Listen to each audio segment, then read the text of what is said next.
হাসির রাজা, জ্ঞানের রাজা, রসিক রাজা। কি আজকে এত বেলা হতে চললো, কিন্তু সবাই এখনো পর্যন্ত এলো না।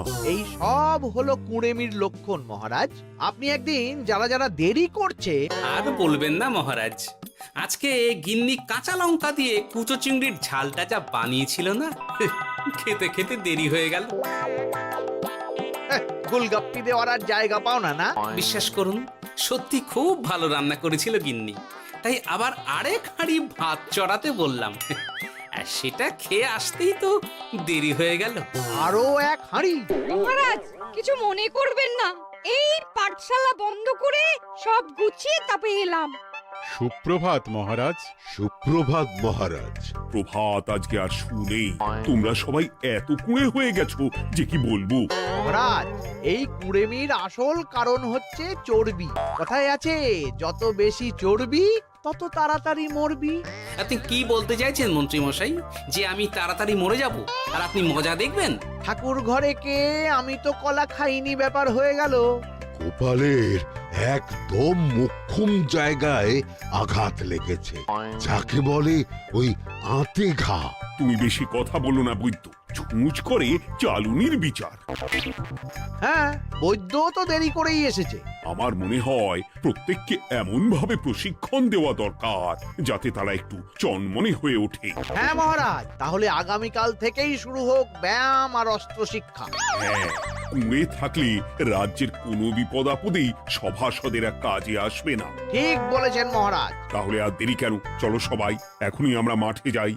এই তো মহারাজ ভরপেট খেয়ে এলাম, এখনই মাঠে? ওসব অজুহাত দিয়ে লাভ নেই, চলো চলো চলো।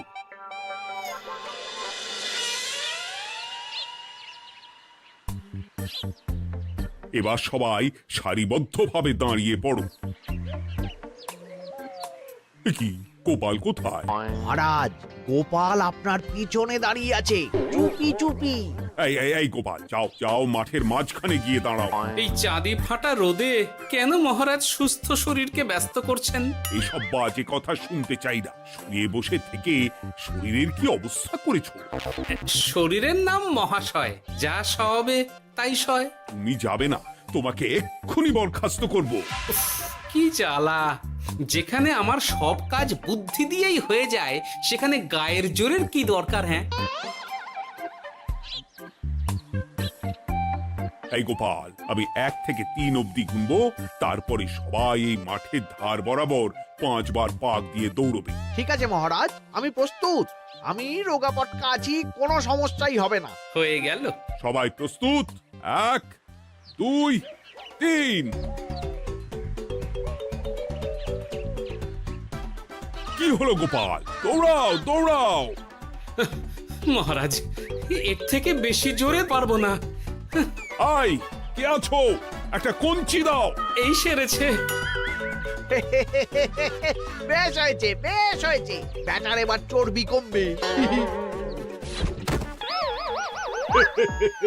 কি হলো গোপাল, হ্যাঁ হয়ে গেল? হ্যাঁ?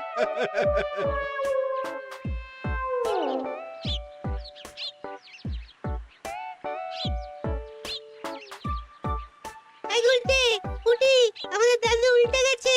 হ্যাঁ, তাই তো দেখছি। চল চল গিয়ে দেখি। উফ, চেহারার কি অবস্থা বানিয়েছো গোপাল, হ্যাঁ? এতটুকু দৌড়তে গেলেই চিটপটাং। তাড়িয়ে দিন মহারাজ, এরকম বেঢপ চেহারা সভাসদকে আমাদের দরকার নেই। না না, তা বললে হবে নাকি গোপাল, তুমি এক্ষুনি বাড়ি চলে যাও, কালকে আবার মাঠেই দেখা হবে। এই দাদু, বাড়ি চলো। ওরে বাবারে!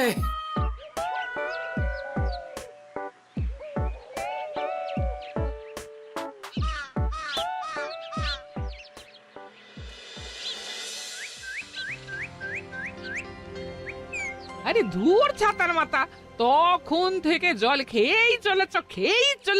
কি হয়েছে সেটা বলবে তো? শরীর চর্চা হয়েছে, শক্তি খরচা হয়েছে, আর পারছি না।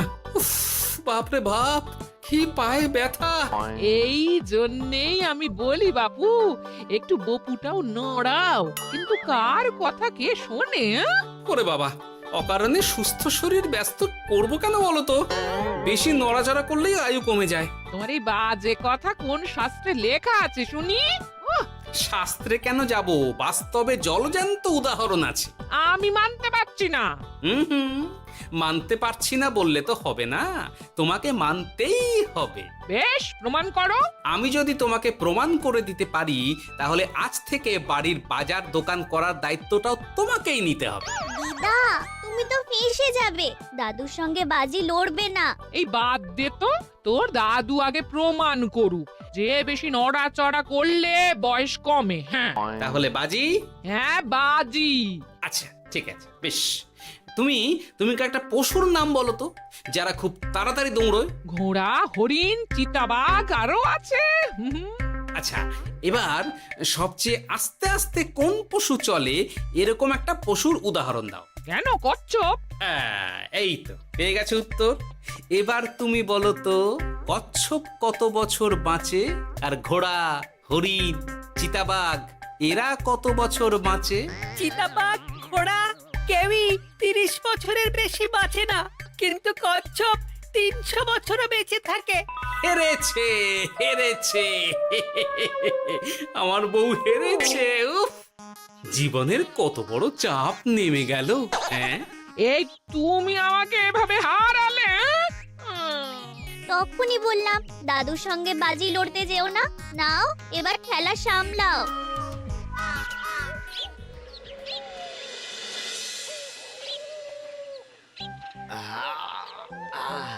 আরো ভালো করে মালিশ কর। আজকে ছোটাছুটি করে পা দুটো বেশ ব্যথা ব্যথা করছে। কালকে তো আবার অন্য পরীক্ষা। আরে আমার হালকা চেহারা আছে, সব সামলে নেব।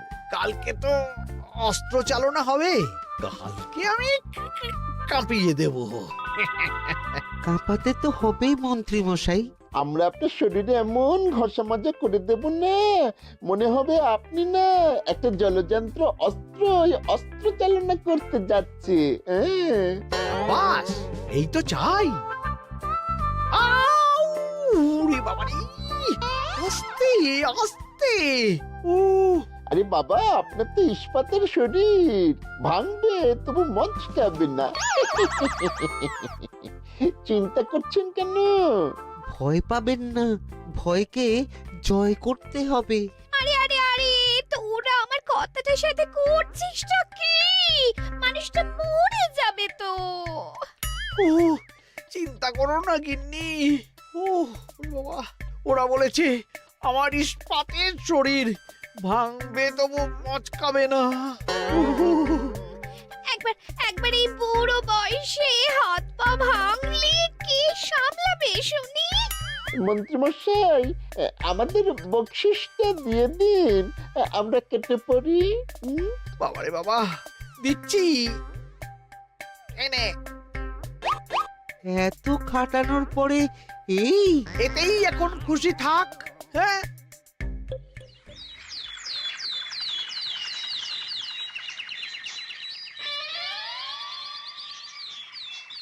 এবার তোমাদের সকলকে অস্ত্র শিক্ষা দেওয়া হবে। উফ, রোজ রোজ কি জ্বালাতনে পড়েছি, বাপরে বাপ। বাবা মা কাউকে ডাকার দরকার নেই, ভালো না লাগলে রাজসভা চাকরি ছেড়ে চলে যাও। মহারাজ, এটা তো উচিত নয়। যে যেটাই পারদর্শী তাকে সেটাই করতে দিন না। একটা বাঁদরকে যদি আপনি বলেন শিকার করে মাংস খেয়ে দেখা, সে কি পারবে মহারাজ?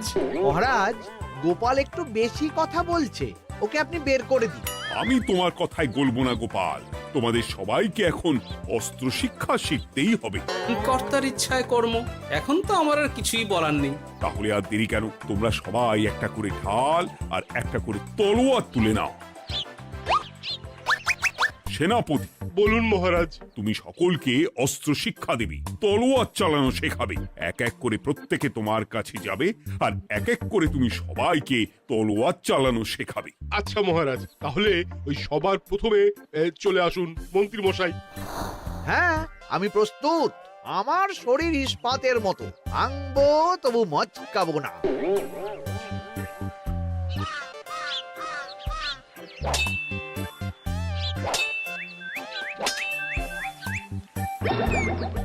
কি, কেমন দিলাম? অত সহজ নয় সেনাপতি। আমি মন্ত্রী এমনি এমনি হইনি, আগে অস্ত্র শিক্ষা শিখে তবে মন্ত্রী হয়েছি। এটা কি হলো? হ্যাঁ, আপনি অস্ত্র শিক্ষায় পারদর্শী, কিন্তু আরো বিচক্ষণ হতে হবে। কারণ আজকে এই পাগড়ির জায়গায় আমি যদি তলোয়ার আপনার গলার দিকে চালাতাম, তাহলে কিন্তু আপনার এই ভবলীলা এখানেই সাঙ্গ হয়ে যেত। ঠিক আছে, ঠিক আছে, মনে রাখবো। এবার বাকিদের তো ডাকো। হ্যাঁ, এরপরে তলোয়ার চালানো শিখতে আসবে গোপাল। গোপাল দাদু, গোপাল দাদু। বাবা বাবা বাবা, গোপাল তুমি আবার দল বল নিয়ে এসেছো। দেখি তোমার কত দম। গোপাল, তুমি প্রস্তুত হও। হ্যাঁ হ্যাঁ, আমি প্রস্তুত। ওরে বাবারে, এ তো ভয়ানক চাপের কাজ, আমাকে বেশ বেগ পেতে হচ্ছে। সামলাও গোপাল।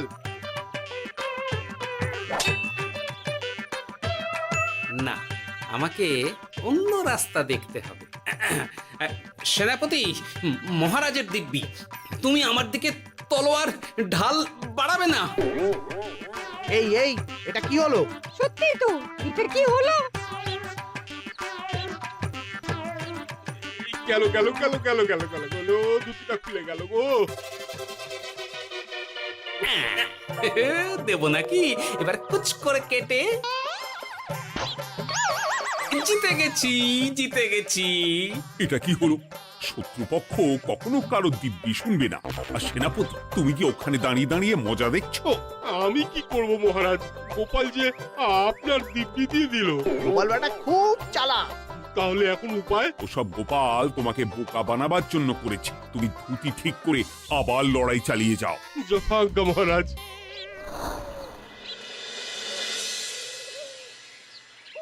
কিরে ন্যাপলা, তোদের দিদা আমার জন্য কি রান্না করে পাঠিয়েছে রে?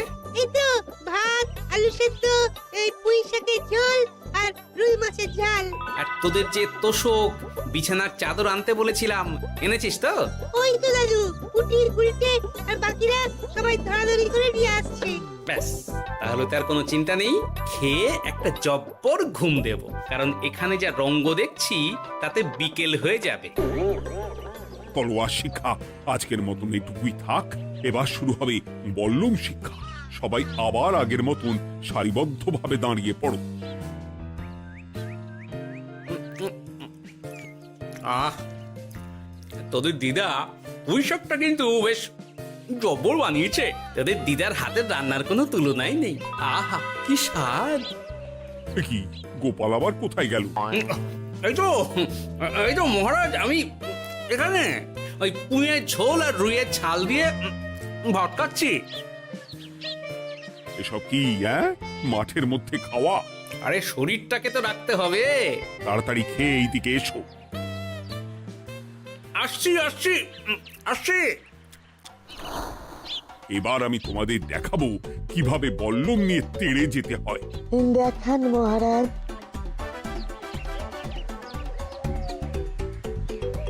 এ তো খুবই সোজা মহারাজ। ঠিক আছে, তাহলে বল্লম নিয়ে তেড়ে যাও দেখি। দিন, আপনার হাতের বল্লমটাই দিন।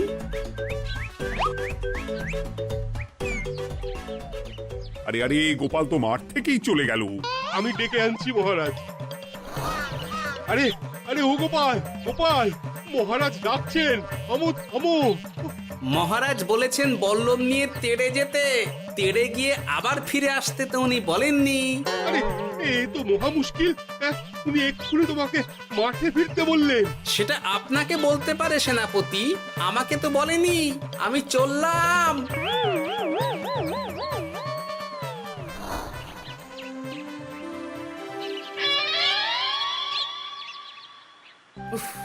বাবারে বাবা, কি ঝক্কি! অনেক বুদ্ধি করে মাঠ থেকে খাটে চলে এসেছি। আমি আর উঠছি না। এ কি বলি, তোমাদের তো এখন অস্ত্র শিক্ষা নেওয়ার কথা। হ্যাঁ, তোমার বলা নেই, কোয়া নেই, অমনি বাড়ি চলে এলে। আরে বাবা, ওইসব অস্ত্র শিক্ষা মানেই সুস্থ শরীরকে ব্যস্ত করা, অসহ্য খাটনি, অযথা কষ্ট। কষ্ট করলে তবেই কেষ্ট পাওয়া যায়। হ্যাঁ, তোমায় আমি আগেও বুঝিয়েছি, যেখানে বুদ্ধি কথা বলে সেখানে দেহের শক্তি নীরব দর্শক গিন্নি। আরে বাবা, সে না হয় বুঝলাম, কিন্তু মহারাজ তো ভালোর জন্য সবাইকে অস্ত্র শিক্ষা দেওয়ার চেষ্টা করছে না? আরে বাবা, যার যা কাজ তাকে সেটা করালেই পারে। মহারাজ তো সেটা বুঝতেই চাইছেন না। আমি এখন ঘুমোবো।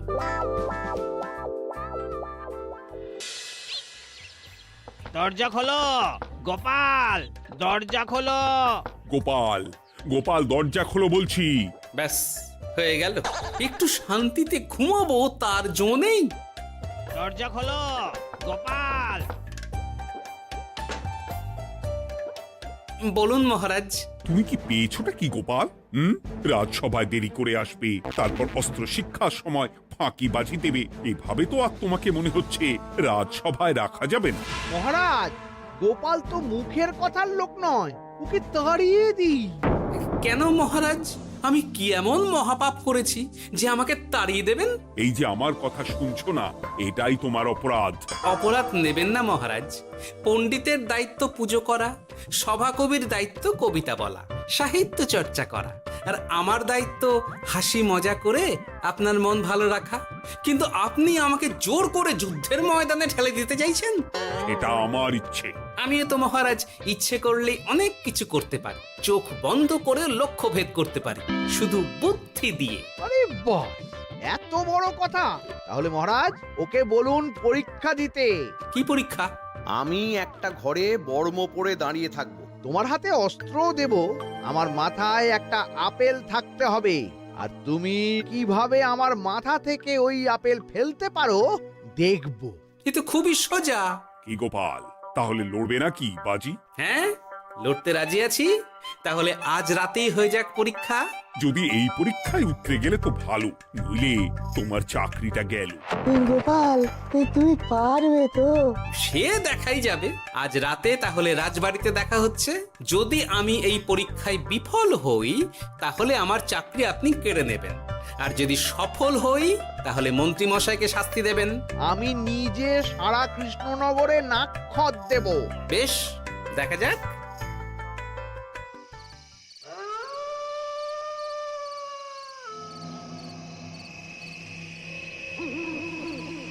কি মন্ত্রীমশাই, ব্যবস্থা সব ঠিকঠাক হয়েছে তো? হ্যাঁ, এবার শুধু গোপালের পরীক্ষার পালা। আমি তাহলে বাইরে গেলাম, গোপালকে পাঠিয়ে দিচ্ছি।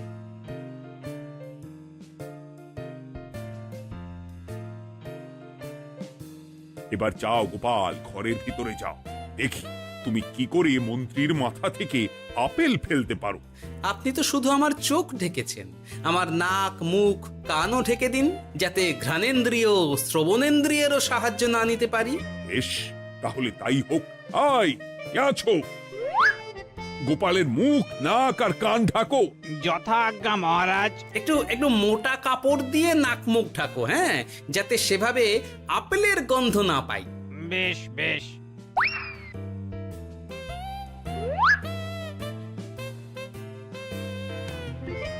যাও গোপাল। গোপাল, এবার তোমার চাকরি গেল। এবার তুমি কি করবে? কি করবে?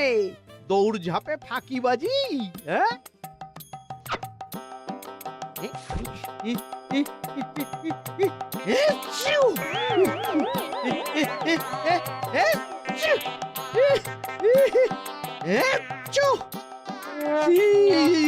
গেল গেল গেল গেল গেল, আপেল পড়ে গেল। আপেল পড়ে গেল? মহারাজ, এর মধ্যেই গোপাল আপেল ফেলে দিয়েছে। ঘরের ভেতরে চলো।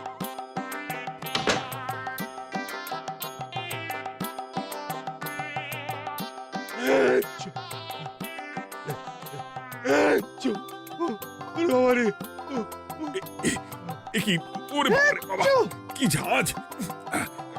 ওরে বাবারে বাবা। কি মহারাজ, দেখলেন তো গোপালের চমক? অস্ত্র ছাড়াই আপেল ফেলে দিলাম। কি, এটা তো তুমি নীতি বিরুদ্ধ কাজ করেছো। সারা ঘরে নস্যি ছড়িয়ে দিয়েছো। মহারাজ, হাঁটতে গিয়ে আপেল পড়ে গেছে। এবার সারা কৃষ্ণনগরে নাক্ষত দিতে হবে। সত্যি সত্যি গোপাল, বুদ্ধিতে তোমার জুড়ি মেলা আভার। আমার নাম গোপাল ভাঁড়। একটা কথা মনে রাখবেন, কেউটে সাপের লেজে পা দেবেন না, আর গোপালের কাজে বাধা দেবেন না। যে কাজ বুদ্ধি দিয়ে করা যায় তার কাছে শক্তি ছোট্ট শিশু মাত্র। সত্যি গোপাল, আজ তুমি সেটাই প্রমাণ করে দিলে। আর আজ থেকে তোমাকে তোমার ইচ্ছার বিরুদ্ধে খাটাবো না। তুমি খাও দাও, ভুড়ি বানাও। যার যা কাজ সে তাই করবে। যেমন এখন মন্ত্রী মশাই নাক্ষত দেবেন। হ্যাঁ, ভুল করে বাজি ধরে ফেলেছি, এখন নিজেই চাপে পড়ে গেলাম। তাহলে আর দেরি কেন? নাক্ষত এখন থেকেই শুরু হোক। কৃষ্ণনগরের রাস্তা শেষ হতে হতে সকাল হয়ে যাবে।